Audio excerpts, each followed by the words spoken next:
સાબરકાંઠાના મુખ્ય મથક હિંમતનગરને વિકસિત કરવાના હેતુથી રાજ્ય સરકાર દ્વારા અર્બન ડેવલપમેન્ટ ઓથોરિટી એટલે કે હુડા લાગુ કરવામાં આવ્યું હતું, પરંતુ ડ્રાફ્ટ પ્લાન જાહેર થતાની સાથે જ હુડામાં સમાવિષ્ટ 11 ગામના ખેડૂતો અને મિલકત ધારકોએ વિરોધનો સૂર વ્યક્ત કર્યો છે।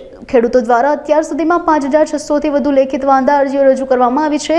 વિરોધનું મુખ્ય કારણ એ છે કે 11 ગામની આશરે 19000 એકર જમીન હુડામાં સમાવાઈ છે, જે પૈકી 40% નિયમ અનુસાર 7600 એકર જમીન કપાત જઈ રહી છે।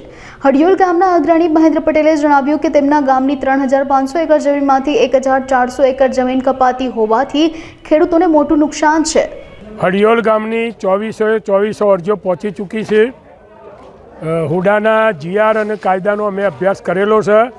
40% અમારી જમીન કાપવાની છે એવો એમનો મનમાં ભાવ પડેલો છે, ક્રૂર ભાવ કહેવાયો અને એ 40%માંની 25%માં વિકાસ કરવો છે અને 15% વેચીની ના પૈસા ઉપજાઈના રોડ કરવાના છે।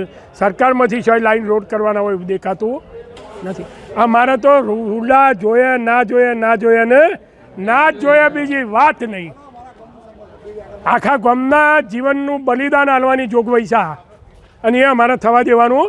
અને આજે મને આનંદ એ વાતનો છે કે હિંમતનગર તાલુકાના બધા જ ગામડાઓના ખેડૂતો, ગ્રામ પંચાયતો, સેવા મંડળીઓ, દૂધ મંડળીઓ અમારી સાથે છે, એટલે અમે એકલા નથી એ વિચારી લેવાની જરૂર છે। આજે અમારા ટોટલ 11 ગામોમાંથી 3 ગામોની વાંધા અરજીઓની કામગીરી પૂર્ણ થઈ છે અને બધા જ થઈને 5650 જેટલા વાંધા અમે એના રજિસ્ટર મેન્ટેન કરી રહ્યા છીએ અને અમારા રજિસ્ટરો મુજબ 5650 જેટલી વાંધા અરજીઓ આજે આ દિન સુધીમાં કલેક્ટર ઓફિસે અમે જમા કરાવી ચૂક્યા છીએ।